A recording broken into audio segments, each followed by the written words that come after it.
नमस्कार, आप देख रहे हैं सीमांचल की आवाज और मैं हूं आपके साथ कनिका। बिहार के स्वास्थ्य मंत्री मंगल पांडे अपने बयान को लेकर चर्चा में हैं। वहीं राष्ट्रीय राजनीति में भी सियासी पारा चढ़ा हुआ है।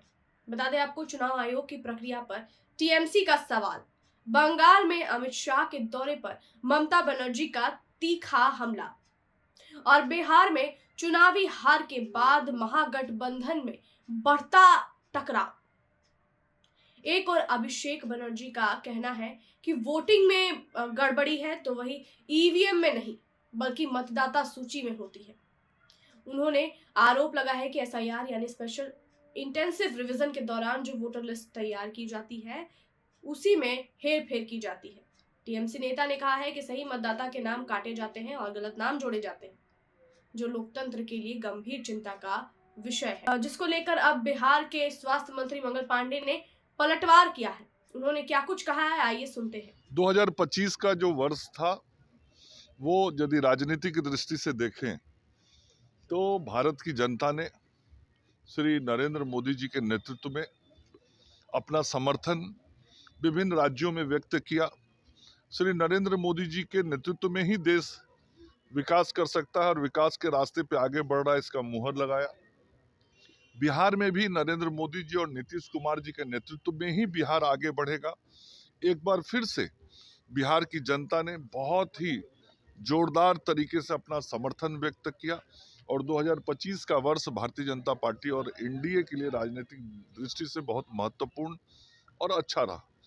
आगे आने वाला जो वर्ष 2026 का है, जिसकी आज शुरुआत हो रही है, आज इस वर्ष के पहले दिन मैं समस्त देशवासियों को अपनी ओर से शुभकामनाएं और बधाई देता हूं। और बिहार आदरणीय नीतीश कुमार जी के नेतृत्व में, श्री नरेंद्र मोदी जी के मार्गदर्शन में और ये डबल इंजन की सरकार बिहार में विकास की नई गाथाएं लिखेंगी और खास करके जो हमारे युवा भाई बहन हैं उनके रोजगार के लिए यह वर्ष बहुत विशेष अवसर लाने का वर्ष होगा।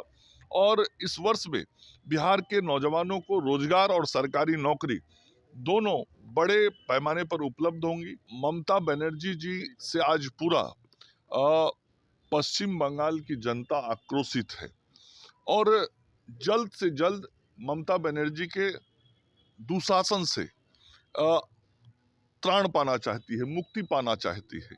जो ममता बनर्जी जी के कारण वहाँ महिलाएं आज अपने को असुरक्षित महसूस कर रही हैं, वो महिलाएं आज बहनें चाहती हैं कि जल्द से जल्द वोट देने का अवसर आए, ताकि महिला के नाम पर राजनीति करने वाली ममता बनर्जी आज महिलाओं का ही शोषण करवा रही हैं, महिलाओं का ही अपमान करा रही हैं, उसका बदला लिया जा सके। विकास आज ठप पड़ गया है, पलायन वहाँ का युवाओं का आज बहुत बड़ा मुद्दा है, नए उद्योग नहीं लग रहे हैं और भ्रष्टाचार का क्या आलम है ये पूरे देश दुनिया ने देखा है कि कैसे 50 करोड़ रुपए उनके मंत्री के घरों पर पकड़े गए और उनका पूरा टीएमसी का जो कुनबा है, पूरा कुनबा, चाहे वो अलग अलग जिले में उनके नेता हों, उनके अलग अलग मंत्री हों, सांसद हों, कलकत्ता के मेयर हों, ये सभी लोग भ्रष्टाचार में आकंठ डूबे हुए हैं और पश्चिम बंगाल की जनता को लूटने का काम कर रहे हैं। आज घुसपैठियों का समस्या बहुत बड़ा समस्या मुद्दा बन गया है। आज घुसपैठियों को जिस प्रकार से संरक्षण दे रही है ममता बनर्जी और उनकी सरकार, वह बंगाल की जनता देख रही है, पश्चिम बंगाल की जनता।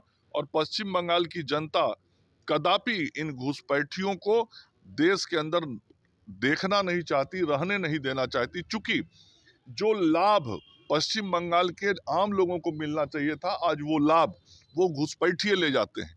और टीएमसी पार्टी और ममता बनर्जी जी, उनकी सरकार बनी रहे और ये घुसपैठिए उनको वोट देते रहे, इसके लिए उन घुसपैठियों को लाती हैं, राशन कार्ड दिलवाती हैं, उनको भारत की नागरिकता दिलाने की कोशिश करती हैं, मतदाता सूची में नाम शामिल कराने की कोशिश करती हैं।